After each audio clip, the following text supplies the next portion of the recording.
Hey there, everybody. I'm Dave Townsend. I'm a realtor here in Middle Tennessee.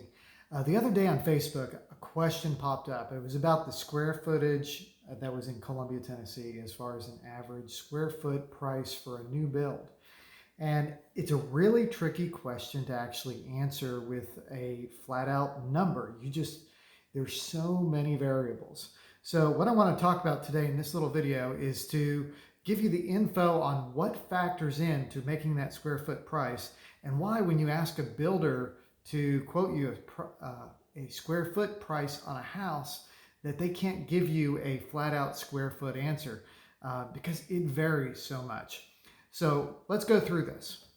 First of all, when we talk about square footage, what we're talking about is the living area of the home.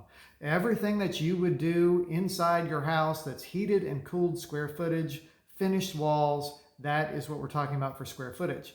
But there's a lot of factors that factor into the price of building a house that aren't included in that living square footage. For example, your garage.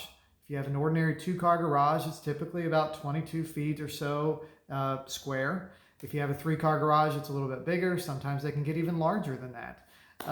So that factors in. Your porches also factor into the cost. So let's say you just have a small little stoop out front. That's going to be a whole lot cheaper than if you were to have a really big, long wraparound style front porch with covered porches on the back and patio areas. All that factors into the cost of the home. So you can't just look at your living square footage and assume that you're just talking about what you want to live in. You have to think about all the extra stuff too that is on that floor plan. So your garage, your porches. Consider all that stuff as part of it. So another factor that you need to consider in the cost of square footage is your foundation and your roof. Those two areas combined can make a significant factor when you're thinking about your floor plan. So let's assume you're talking about a 4-bedroom house that's all on the main floor. So if you have this 4-bedroom house all on the main floor, you've got a very spread out foundation and a wide roof. Those two elements combined make it more expensive than if you were to do a 2-story house that was built stacked on top of each other, because now you've got a smaller roof and you've got a smaller foundation. That makes it a whole lot cheaper to build than when you spread it all out. You're just thinking about it. You've got a lot more material that goes into it, a lot more labor that goes into it, and so that's going to make your cost of square footage go higher. So another factor is the finish level of the home. If you're getting a very basic finish level, simple cabinetry, simple countertops, you're going to be on the lower end of that price per square foot. But if you end up upgrading stuff, you're putting in a lot of fancy lighting, some chandeliers, some really nice crystal stuff, really high-end cabinetry, then your cost per square foot is going to go higher. So when a builder asks you, well, what's your finish level? What kind of finishes do you want? You kind of need to know where you're going to be at that. And that will raise the cost of your home. And another thing, we just built, so we're in our new house now, and inevitably, no matter what you do, you are going to spend more than you think. So I highly recommend you come up with a number and then you plan to spend a little extra. So if that means that your top number is this and you need to save a little money, then pare down what you're going to build, because it always costs more than what you think when you're building a house. Another factor in your cost per square foot is your building site. There's a lot of factors that can adjust what the cost per square foot of your actual house is going to be because of the cost it did to maybe excavate or to get the water line run from the street to your house. So like, let's say you're at a house that sits way back far from the road. The building site is maybe on 5 or 10 acres, and you've got to do a really long driveway. So your cost for the driveway factors in, your cost for your water line, your electric lines, all that stuff factors in. So it's really hard for a builder to do a price per square foot when they don't know all those factors just yet. The other unknown is we've got rock in Tennessee. Now, rock is a huge factor here. When you dig into the soil, a lot of times you might find something fantastic. There are some areas of Tennessee, especially when you go toward the west of the state, you're going to find some really great soil. You'll also find that here in Middle Tennessee. But then you could go a little bit further down the road and hit rock on everything that you do. And so in those cases, you got to have an excavator or maybe a ram hoe come out. Maybe you have to do blasting. Hopefully not blasting. Your neighbors will never like you if you do blasting. But you've got to consider that there's a possibility that there are some unknown factors under the ground that are going to raise the cost of your house. So it all just really depends on what your building site has. Now, if you have a lot of trees on your building site, that's going to raise your cost too, because it's going to take some clearing to happen. You've got to pull those down. Usually they'll just kind of push them over with their backhoes and stuff. But you've got to clear out your building site, and you've got to clear out any septic areas that you might have so that they can put in their field lines. So there's a lot of factors there. Now, if you happen to be on city sewer, then it's a little easier to go because you can just tap into the city sewer system. But there's some factors there with the digging of your site and the excavation of your site and the grading of the site. Another factor on your site is what kind of a slope does it have? Is it a nice flat surface, or is it really, really steep? Because each of those factors is going to adjust how much foundation you have to do and what kind of footers you're going to need. If it's a really tricky site, they may have to engineer footers, which adds to your cost of your house.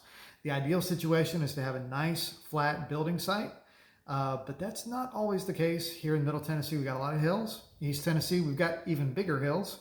West Tennessee, you got a lot more flat when you get out towards the river area. So it just depends on what your site looks like. And you can find flat land here in Middle Tennessee. It's just a little harder to come by. Most of the time you'll have some sort of a slope, which will require that you have some sort of a raised foundation area to it. And so if you have that foundation area, that adds cost because you're adding height to your house. So the type of siding can greatly impact your cost per square foot. If you're going with something that's on the higher end, say a hardy board siding or a brick siding, expect to pay more than you would, say, a vinyl siding. Vinyl siding is not as desirable as the other two, but it's a lot cheaper and it might be a lot more affordable.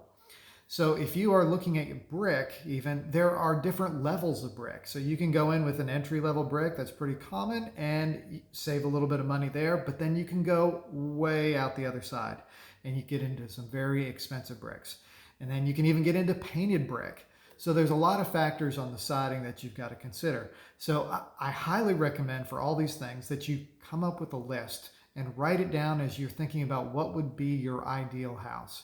And keep that list together so that when you are talking to builders, you can pop out that list and say, here's exactly what we want in a house. Price it out for me. The price per square foot is probably not going to be a very accurate way to do it. So another factor to just think about is that the larger house you have, the lower your cost per square foot tends to be. So when a builder hears, what kind of, so think about this. Stop. So think on this.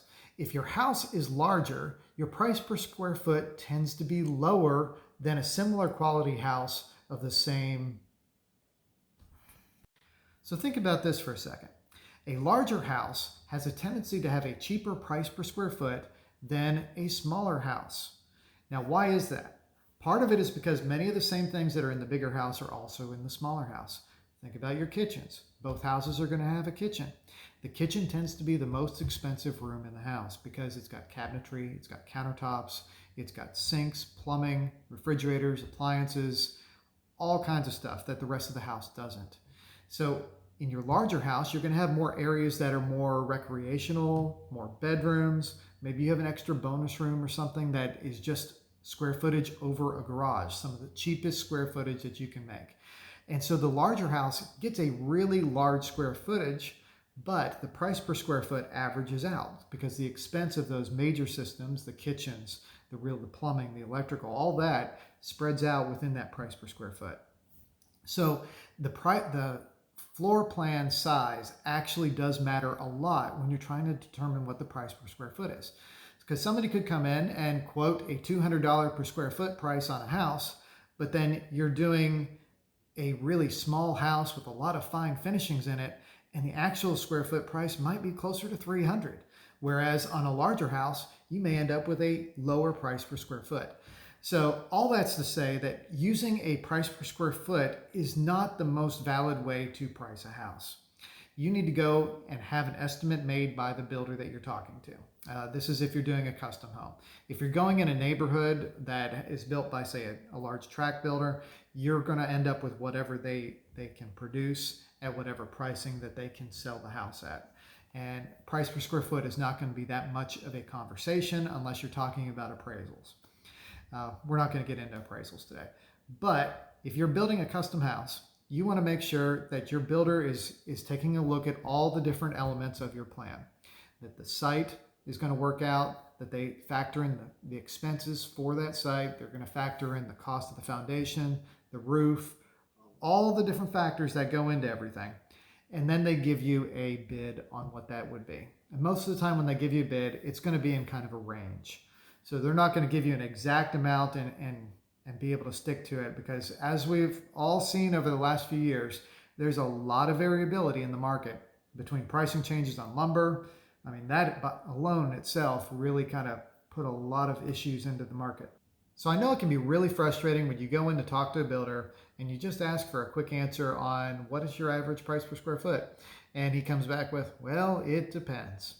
And you can see why. There's a whole lot of factors that go in that he's got to know about before you actually can get a number on that. So what I recommend is to go into your meeting as prepared as possible. If you have a floor plan, bring it with you.